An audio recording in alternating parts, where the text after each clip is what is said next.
Hello दोस्तों, कैसे हैं आप सब। आशा करती हूँ बहुत अच्छे होंगे, अपनी पढ़ाई और सेहत का ख्याल बहुत अच्छी तरीके से रख रहे होंगे।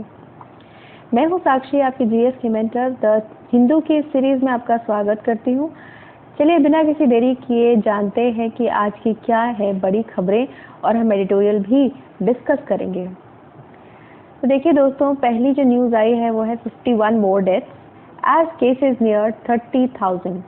तो ये आंकड़े देखने के बाद आप समझ ही गए होंगे, इसको समझाने की ज़रूरत नहीं है कि कैसे लॉकडाउन के समय में भी, जब लॉकडाउन लगा था तब 600 केसेस थे।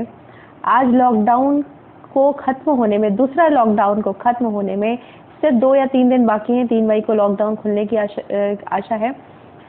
तब आप देखिए कि 30,000 के लगभग केसेस हैं। अभी भी हमें ये नहीं पता कि प्रॉपरली जो केसेस आए हैं ये वो आंकड़ा है, अभी भी हमें नहीं पता, क्योंकि काफ़ी टेस्टिंग अभी भी बाकी है, क्योंकि टेस्ट अभी प्रॉपरली सब जगह टेस्ट हुए नहीं हैं। तो इसलिए जो रजिस्टर्ड आंकड़े हैं वो 30,000 के करीब हैं, तो जिसमें से कि कम 22,000 के करीब जो है वो एक्टिव केसेस हैं। बाकी 7,000 के करीब जो लोग हैं वो डिस्चार्ज हुए हैं, जिसमें से 1,000 लोगों की मौत हो चुकी है। चलिए, ये तो खैर ऐसी चीज़ है। अगले हम आर्टिकल की तरफ चलते हैं। Ministry does U turn on plasma therapy. दोस्तों, मैंने आपको कल या परसों के द हिंदू में ये आर्टिकल एक आया था प्लाज्मा थेरेपी के ऊपर, ब्लड प्लाज्मा के ऊपर। आपको याद होगा कि कैसे जो है यूनिवर्सिटीज़ और जो मेडिकल एसोसिएशंस वगैरह हैं वो सब ब्लड प्लाज्मा मांग रहे हैं उन लोगों से जो ऑलरेडी रिकवर हो चुके हैं कोविड-19 से। ऐसा माना जाता है कि लोगों के जो ब्लड होता है उसमें जो ब्लड प्लाज्मा होता है लोगों का, उसमें काफ़ी सारा जो है एंटीबॉडीज़ जनरेट हो जाता है जब वो उस बीमारी से लड़के ठीक हो जाते हैं। तो वो जो ब्लड प्लाज्मा है वो उन लोगों के लिए एज इंजेक्शन काम करेगा, एज अ थेरेपी काम करेगा, मेडिकेशन की तरह काम करेगा, जो लोग ऑलरेडी इस बीमारी से जूझ रहे हैं। लेकिन आज ये खबर कुछ अलग तरीके से आई है। देखिए, इसमें बताया गया है कि मिनिस्ट्री ने यू टर्न लिया है कि प्लाज्मा थेरेपी का कोई ऐसा फ़ायदा नहीं है। तो ये क्योंकि अभी भी हमारी, आप देखो, एक्सपेरिमेंटल स्टेज पे चल रही है प्लाज्मा थेरेपी, तो अभी भी इसका कोई खास सोल्यूशन निकल के नहीं आया है। इसलिए मिनिस्ट्री ने कहा है कि प्लाज्मा थेरेपी को हम अभी नहीं करेंगे। ठीक है, चलिए चलते हैं अगली स्लाइड की तरफ। यहाँ पे बताया गया है, explain ministry of home affairs order on full wages, supreme court tells government. तो यहाँ पे क्या हो रहा है, सुप्रीम कोर्ट ने गवर्नमेंट से कहा, गवर्नमेंट में भी मिनिस्ट्री ऑफ होम अफेयर्स से कहा कि ये जो आपने 29 मार्च को जो ऑर्डर दिया था कि सारी फर्म्स और हर इंस्टीट्यूशन जो है, हर कंपनी जो है वो अपने एम्प्लॉइज़ को पूरी पेमेंट करेगी बिना किसी डिडक्शन के। ये जो इस प्रकार का आपने जारी किया था, 29 मार्च को ऑर्डर जारी किया था, इसका आप क्या वजूद देते हैं? आप इसको 2 हफ्तों के अंदर सुप्रीम कोर्ट ने ये आंसर मांगा है, क्योंकि आप देखो कि जो कुछ लोगों ने पिटीशन फाइल किए, कुछ कंपनीज ने मिलकर के पिटीशन फाइल करी है कि यार हमारे पास क्या हमारी कोई राइट टू इक्वालिटी नहीं है? क्या हम जो है नो वर्क नो पे वाला क्या हमारे लिए नहीं है? अगर हम काम नहीं ले रहे हैं तो हम पेमेंट कैसे करेंगे? और प्लस जब इकोनॉमी ही लॉकडाउन है, जब हमें ही पैसा नहीं मिल रहा तो हम आगे कैसे देंगे? तो इसके ऊपर जो है मिनिस्ट्री ऑफ होम अफेयर्स से सुप्रीम कोर्ट ने जवाब मांगा है कि आपने जो ऐसा ऑर्डर जारी किया है, आप इसके बारे में आप इसका जवाब दीजिए कि आप क्या कहना चाहते हैं। चलिए चलते हैं अगले आर्टिकल की तरफ। Government starts planning for Haridwar Kumbh Mela. देखिए दोस्तों, आपको पता होगा महाकुंभ मेला जो होता है वो 12 साल में एक बार मनाया जाता है। तो पिछली बार 2010 में मनाया गया था। कम से कम 10 मिलियन पॉपुलेशन हरिद्वार में इकट्ठा हुई थी। तो आप ये सोचिए कि कितनी वास्ट लेवल पे ये एक तरीके से कांग्रीगेशन होती है, कितने लोग इकट्ठा होते हैं। सिर्फ मतलब इंडिया से ही नहीं, दुनिया भर से लोग इकट्ठा होते हैं। तो इसके ऊपर जो है मीटिंग ऑर्गेनाइज हुई कि उत्तराखंड में कि कैसे जो है इसके लिए हम प्लानिंग करेंगे। हाँ, लेकिन इस मीटिंग में जो जो national mission for clean Ganga की जो मीटिंग हुई है, जो वाटर मिनिस्ट्री के अंडर में आता है, इसमें इस मीटिंग में इसके बारे में पूरा डिस्कशन हुआ कि कैसे कैसे कितना कितना पैसा चाहिए होगा और कैसे कैसे अरेंजमेंट करने होंगे, टॉयलेट्स वगैरह बनवाने होंगे और पब्लिक यूरिनल्स बनवाने होंगे, क्या क्या डस्टबिन का इंतज़ाम कितना करना होगा, ये सारी चीज़ों के बारे में सब मुद्दों पे बात हुई। लेकिन इस मुद्दे पे बात अभी तक नहीं हुई है कि कितना लेवल पे, कितनी हाई लेवल तरीके से कोविड-19 की बीमारी फैल रही है, तो इस पे हमको किस तरीके से स्टेप उठाना पड़ेगा अगर ये तब भी कंट्रोल नहीं हुई। हाँ, हालांकि ये माना जा रहा है कि अभी भी इसमें समय है कुंभ मेला होने में, लेकिन फिर भी अगर केसेस सही तरीके से हमारे ये सिचुएशन कंट्रोल हो जाती है तो फिर कुंभ मेला तब तो हो पाएगा, लेकिन अगर नहीं हो पाती है तो उसके बारे में फिर आगे डिसीजन लिया जाएगा। चलिए दोस्तों, चलते हैं अपने एडिटोरियल पेज पे। देखिए, आप देख सकते हैं यहाँ पर एक आर्टिकल आया है, सिग्नलिंग सपोर्ट। ये आर्टिकल बेसिकली आरबीआई के ऊपर है कि आर्टिकल में बताया क्या गया है, वो ध्यान से देखिए।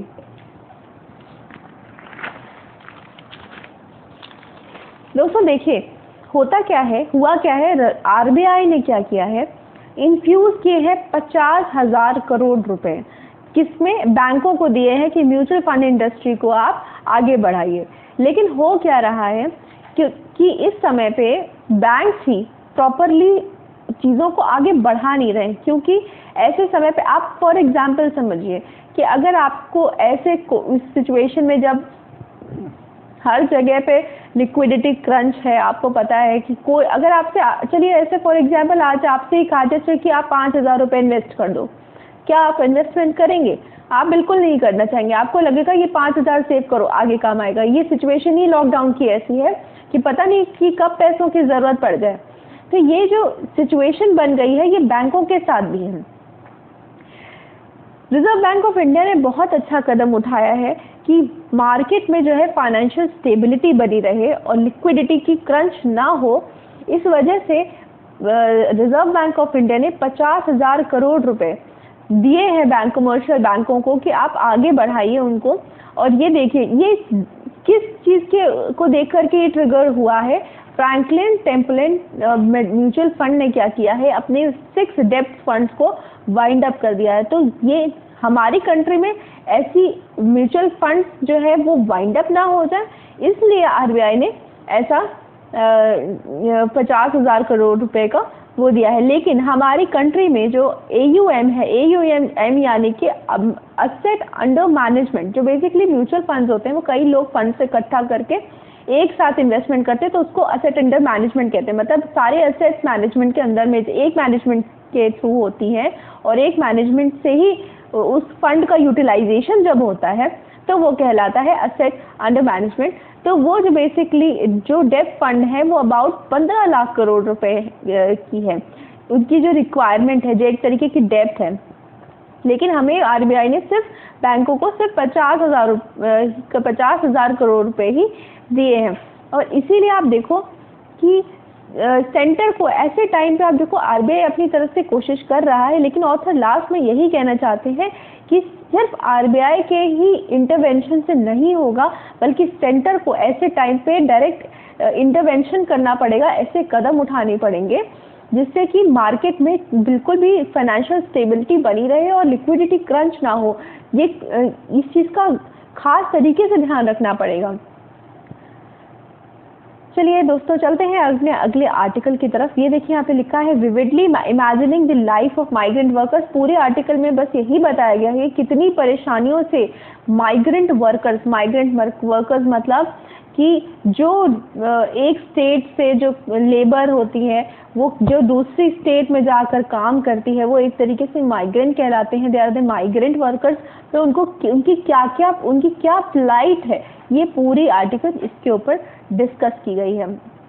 ठीक है दोस्तों, इसमें बताया गया है कम से कम 100 मिलियन, ठीक है, 100 मिलियन से लेके 125 मिलियन पीपल हमारे यहाँ अपनी विलेजेस छोड़ के दूसरी विलेजेस में, दूसरी जगह काम ढूंढते हैं, शहरों में जाकर वहाँ काम करते हैं, झुग्गी झोपड़ी में रहते हैं, कोई सैनिटेशन नहीं होता, कोई प्रॉपर वेज नहीं मिलता है, वो अपने घरों से दूर होते हैं। दूसरे लोगों के साथ, एक बहुत सारे लोगों के साथ एक छोटी सी स्पेस में रह रहे होते हैं, लेकिन एक घर जैसी चीज़ उनको प्रोवाइड नहीं हो पाती है। घर में क्या है कि एक घर में बहुत सी और भी चीज़ें होती हैं, एक सेंस ऑफ बिलोंगिंगनेस होती है, लेकिन ऐसी जगहों पे इतनी मुश्किलों में रह के वो काम करते हैं, उन्हें प्रॉपर वेजेस नहीं मिलते, प्रॉपर सैनिटेशन नहीं मिलता, 13 आवर्स की काम करते हैं वो, और उसके बाद भी वो हमेशा पॉवर्टी में और पॉपुलाइज ही रह जाते हैं। तो इन चीज़ों पर ध्यान देना चाहिए। तो यहाँ पर ऑथर जो हैं वो बेसिकली ये बताने की कोशिश कर रहे हैं कि अगर फॉरेन कंट्रीज से हमारे इंडिया के लोगों को आप वापस बुला सकते हैं, कोटा से आप अपने स्टूडेंट्स को स्टेट्स में वापस बुलाया जा सकता है, तो इन माइग्रेंट वर्कर्स को अपने घरों को वापस क्यों नहीं बुलाया जा सकता? इतनी दोहरी राजनीति क्यों? तो ये पूरा का पूरा आर्टिकल इसी के ऊपर बेस है दोस्तों। चलिए चलते हैं अपने अगले आर्टिकल की तरफ, अ टास्क फॉर साउथ एशिया। ये बहुत इंपॉर्टेंट आर्टिकल है। ये बेसिकली सार्क से रिलेटेड है। सार्क जो है south Asian association of regional cooperation, ये बेसिकली साउथ एशियन कंट्रीज का एक समूह है जिसमें कि कैसे कैसे चीज़ों को हम सब मिलकर, एक पर्टिकुलर रीजन के होने के नाते हम कैसे सब लोग मिलकर के इस लड़ाई को लड़ सकते हैं और इससे जीत सकते हैं। तो पूरे आर्टिकल में ये डिस्कशन किया गया है ऑथर के द्वारा कि कितनी ही डिफरेंसेस हों हमारी साउथ एशियन की कंट्रीज़ में, जैसे कि पाकिस्तान है, बांग्लादेश है, श्रीलंका, ये सब साउथ एशियन की जो कंट्रीज़ है, म्यांमार वगैरह में कितने भी डिफरेंसेस हों, रिलीजन का डिफरेंस हो, लोगों का डिफरेंस हो, लाइफस्टाइल का डिफरेंस हो, या कैसा भी डिफरेंसेस हो, लेकिन हमारे पास एक अपॉर्चुनिटी तो है कि हम कम से कम एक पॉइंट पे, कुछ कॉमन पॉइंट्स पे तो हम एक दूसरे के साथ एकजुट होकर काम कर सकते हैं और उस पर्टिकुलर एंड तक पहुंच सकते हैं जिस पर हमें पहुंचना चाहिए। तो जैसे कि आज कोविड-19 एक ऐसी बीमारी, एक ऐसी पैंडेमिक और एक कह सकते हैं ऐसी महामारी बन गई है जिससे सब लोग मिलकर के, हम सारी कंट्रीज मिलकर के, आप देखोगे कि इसके लिए एक फंड भी बनाया गया था, सार्क एसोसिएशन ने मिलकर फंड भी बनाया था, और इसकी शुरुआत हमारे प्रधानमंत्री पीएम मोदी ने ही की थी कि वीडियो कॉन्फ्रेंसिंग के थ्रू सार्क की समिट होगी। ऑलराइट, तो यहाँ पे क्या हुआ कि यहाँ पे ऑथर कह रहे हैं कि कैसे हेल्थ जो है, हमारी हेल्थ जो सेक्टर है, कैसे जो कोविड-19 के थ्रू हम इस बीमारी, जो ये बीमारी इस समय फैली हुई है, इसमें हम कैसे हम सब पूरी की सारी मिलके एक कंट्रीज एक दूसरे से मिलकर के काम कर सकते हैं, इसमें ये बताया गया है। तो इसमें ऑथर ने बताया है कि क्या क्या प्रॉब्लम साउथ एशियन कंट्रीज में होती हैं। ज़्यादातर एक पर्टिकुलर जो आप कह लो कि एक फीचर सारी ही साउथ एशियन कंट्रीज में देखने को मिलती है कि वहाँ पर रिलीजन को बहुत ज़्यादा प्रायोरिटी दी जाती है। लोग रेशनल कम है, लोग रिलीजन के बल पे ज़्यादा लड़ाई करते हैं या रिलीजन को लेकर के ज़्यादा कंसर्न रहते हैं। इसी वजह से लोगों के मतलब माइंडसेट ऐसे हैं कि अगर देखो किसी चीज़ से लड़ना है, कोई काम करना है, तो रिलीजियस लीडर्स भी सामने आते हुए दिखते हैं। जबकि आप देखोगे कि वेस्टर्न कंट्रीज में लोग रेशनल है, लोग रिलीजन को सेकेंडरी रखते हैं। Religion is a private space, उनकी रिलीजन अपनी प्राइवेट स्पेस में होती है। लेकिन यहाँ पर क्या है, रिलीजन पूरा पब्लिक स्पेस में है। अगर जमातियों को लेके है तो जमातियों के अगेंस्ट है या किसी पर्टिकुलर धर्म के अगेंस्ट है, मतलब धर्म, रिलीजन को बहुत ज़्यादा प्रायोरिटी दी जाती है। तो आप देखिए कि यहाँ पर क्या है कि सभी साउथ एशियन कंट्रीज में हेल्थ सेक्टर में इन्वेस्टमेंट बहुत कम है। हमारी ही कंट्री में आप जबकि देख लो कि हमारे यहाँ कम से कम 1% तक के करीब, 1 या 1.25% के करीब जो हमेशा इन्वेस्टमेंट रहता है हेल्थ सेक्टर पे, वही रहता है। अब तो खैर थोड़ा बढ़ गया है, लेकिन पहले हमेशा यही रहा है। और आप देखो कि हेल्थ सेक्टर के साथ एक परेशानी और है, गवर्नमेंट ने हेल्थ सेक्टर पे जब आप ध्यान नहीं दिया तो प्राइवेट सेक्टर इंटरवीन करेगा ही। प्राइवेट सेक्टर हेल्थ सेक्टर में घुसेगा ही, और प्राइवेट सेक्टर जब हेल्थ सेक्टर में इन्वेस्टमेंट्स करेगा, टेक्नोलॉजी लेके आएगा, उनकी अपग्रेडेशन करेगा, तो ऑब्वियस ही बात है प्राइवेट सेक्टर है तो किस पर्पस के लिए होगा, प्रॉफिट मेकिंग सेक्टर के लिए होगा, तो यानी कि कमर्शियल सेक्टर पे, कमर्शियल पर्पस के लिए होगा वो, ठीक है, प्रॉफिट उसका मोटिव होगा। तो वो इसका मतलब ये होगा कि वो लोगों की अगर दवाइयाँ करेगा या लोगों की बीमारियाँ ठीक करेगा तो जाहिर सी बात है उसके लिए पैसे कमाएगा वो। तो ये एक सॉर्ट ऑफ एक फीचर पूरा का पूरा साउथ एशियन कंट्रीज में दिखता है कि हेल्थ सेक्टर पे बिल्कुल भी इन्वेस्टमेंट नहीं किया हुआ है। प्लस दूसरी चीज़ जो देखने को मिलती है, यहाँ पर लोगों की साथ आप देखोगे कि एक हंगर, माल न्यूट्रिशन और सैनिटेशन बहुत पुअर है। लार्ज स्केल पे माइग्रेशन होती है, माइग्रेशन लोग करते हैं। एक लाइफस्टाइल डिजीज़ है, लोग टीबी, एचआईवी, मलेरिया, इन सब के जो है मरीज़ हैं यहाँ पर। डेंगू, चिकनगुनिया, ये सारी चीज़ें जो है यहाँ पर लोग जनरली ही उनको फेस करते हैं। तो ये सारी चीज़ें जो है इसमें बताया जा रहा है इस आर्टिकल में कि सारी रिसोर्सेज पूल कर दीजिए, ठीक है। सारी रिसोर्सेज, सारी कंट्रीज अपनी रिसोर्सेज पूल कर दें, अपने डेटा पूल कर दें। पूल करना यानी कि इकट्ठा करना, ठीक है, कर देंगे तो क्या होगा, उससे हम सब मिल करके इस बीमारी से लड़ पाएंगे और एक हमारे लिए यूनिफाइंग फोर्स की तरह ये बीमारी काम कर सकती है और हमारे लिए इन फ्यूचर भी एक बहुत प्लस पॉइंट की तरह काम करेगी। हम बहुत एक स्ट्रेंथेंड एसोसिएशन हो जाएंगे, ठीक है। ये सब यही बातें इससे हुई हैं इसमें। अगले आर्टिकल पे चलते हैं, privacy concerns during a pandemic. तो बेसिकली ये पूरा आर्टिकल जो है वो आरोग्य सेतु ऐप को लेकर के है। जो ये ऐप है वो बेसिकली बताता है कि कैसे आपसे कितनी उन लोगों की कॉन्ट्रैक्ट ट्रेसिंग करता है कि कौन कौन लोग जो हैं वो ऑलरेडी कोविड-19 के शिकार हैं और किन किन लोगों के साथ आप उनसे कितनी दूरी पे हैं या आप उनके कांटेक्ट में आए हैं या नहीं आए हैं। ये सारी कुछ इसी आर्टिकल में डिस्कस किया गया है कि कैसे आप देखो, जब आप एक ऐप को डाउनलोड करते हो तो क्या होता है, आपने ऐप डाउनलोड किया तो आपसे एक क्वेश्चन वो पूछ के आता है कि आरोग्य, will you allow Aarogya Setu the media to मतलब अपने कॉल्स और अपनी कॉन्टैक्ट्स को अलाउ करते हो, फोटोज, गैलरी, मीडिया को विल यू अलाउ, तो आप क्या ऑप्शन देते हो, हाँ अलाउ कर देते हो। मतलब आप अपने डेटा को एक्सेस करने के लिए अलाउ कर देते हो। कोई भी ऐप अगर आप अपने फ़ोन में इंस्टॉल करते हैं तो आप अलाउ करते हैं कि हाँ जी आप हमारे डेटा को एक्सेस कर सकते हैं। तो बेसिकली जो ये आरोग्य सेतु ऐप है, ये गवर्नमेंट ने ये ऐप लॉन्च किया है। ऐसे ही ऐप्स चाइना में भी लॉन्च किए गए थे, लेकिन आप ये समझिए कि इस ऐप के पीछे कोई स्टैट्यूटरी लेजिस्लेशन नहीं है कि मतलब एक तो आपको पता होना चाहिए कि हमारे यहाँ डेटा सिक्योरिटी नाम की कोई चीज़ नहीं है। हमारी जो डेटा है, जैसे मान लीजिए अगर आप लोगों में से कई लोग फेसबुक पे होंगे तो आपको पता होगा कि अगर आप फेसबुक पे कोई भी बातें करते हैं या कोई भी चैट्स शेयर करते हैं वो कहीं जाके स्टोर हो रही हैं। तो जिसके भी पास जो भी फेसबुक का ओनर है या कहाँ जाके यूएस में कहाँ भी जा कर के ये वो चैट्स और वो इम्पोर्टेंट कोड्स वगैरह जो आप शेयर कर देते हो वो कहाँ जाके स्टोर हो रही हैं, तो वो बेसिकली इसके ऊपर है कि ये जो भी आप एक दूसरे के साथ बातचीत कर रहे हैं या जो आपकी अपनी पर्सनल स्पेस है, वर्चुअल स्पेस है, तो इसका जो डेटा है वो कहीं स्टोर होता है। तो इस ऐप के थ्रू इसमें बताया जा रहा है कि कैसे आपका जो पर्सनल डेटा है वो गवर्नमेंट के पास जाके स्टोर हो जाता है। हाँ, क्राइसिस के टाइम पे, जैसे ये पैंडेमिक चल रहा है, इसके टाइम पे, महामारी के टाइम पे अगर सरकार इस चीज़ का इस्तेमाल करती है कि हाँ कि इस समय ज़रूरत है लोगों को ट्रैक करने की, कॉन्ट्रैक्ट ट्रेस करने की, इन चीज़ों की ज़रूरत है, इसलिए हम उस डेटा का इस्तेमाल करेंगे। लेकिन अब जहाँ ये क्राइसिस ख़त्म हो जाएगी फिर भी तो ये डेटा गवर्नमेंट के पास ही स्टोर रहेगा। क्या तब ऐसा नहीं होगा कि गवर्नमेंट जो है एक तरीके से डिजिटल अथॉरिटेरियनिज्म की तरफ बढ़ जाएगी? क्या उसके पास इस चीज़ की अथॉरिटी नहीं हो जाएगी?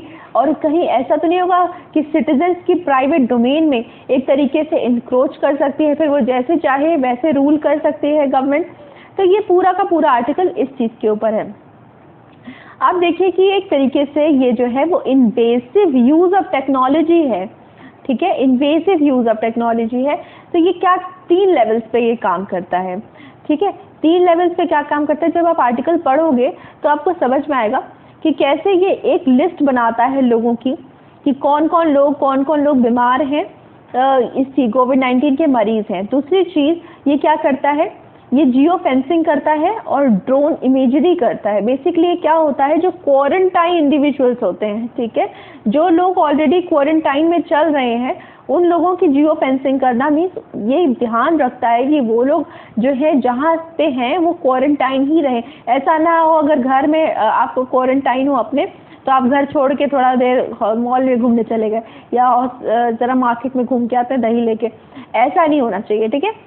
थर्ड जो चीज़ जो ये लोग करते हैं वो कॉन्ट्रैक्ट ट्रेसिंग करते हैं। अगर आप कोविड-19 के मरीज़ हैं तो अगर आप किसी से मिलते हैं या आप किसी से मिल चुके हैं तो कौन कौन आपके कांटेक्ट में आया है उसकी ट्रेसिंग करने के लिए इस ऐप का इस्तेमाल होता है, ठीक है। तो इसमें पूरे इसमें यही बताया गया है कि जो है इस ऐप को, ये जो आप लोग ऐप लॉन्च कर देते हो, गवर्नमेंट से ये बात कही जा रही है कि जो ये ऐप लॉन्च कर रहे हैं इसके पीछे एक स्टैट्यूटरी लेजिस्लेशन, प्रॉपर लेजिस्लेशन होना चाहिए कि भाई जो लोग हैं उनको भी तो इस चीज़ का आप वो दिलाइए विश्वास कि आप गलत तरीके से इस ऐप का इस्तेमाल नहीं करेंगे और आपने जो ये डेटा हमारे लिए डेटा यूज़ किया है कर रहे हो आप, वो हमारी ही भलाई के लिए कर रहे हो और प्लस बहुत ही लिमिटेड रेस्ट्रिक्शन लगा कर रहे हो। तो इस तरीके की हमें विश्वास दिलाना पड़ेगा लेजिस्लेशन के थ्रू, प्रॉपर लेजिस्लेशन पास करा के।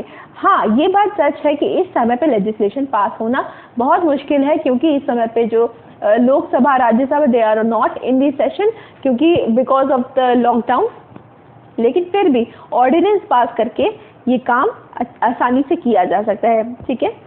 तो ये इसके बारे में ये बात कही गई। आप देखेंगे दोस्तों ये एक कार्टून पिक्चर जो आई है, ये जो हमने सबसे पहले एक आर्टिकल डिस्कस किया था, फर्स्ट पेज में आया था, जो ये कंपनीज हैं वो कह रही है हम कहाँ से पे करेंगे, हम तो पे ही नहीं कर सकते। मिनिस्टर्स हैं वो कह रहे हैं कि आप पे करो, ठीक है। जो ये लेबर क्लास है उसको पैसों की ज़रूरत है, उसको नीड है, माइग्रेंट वर्कर्स हैं या कोई और हैं उनको ज़रूरत है।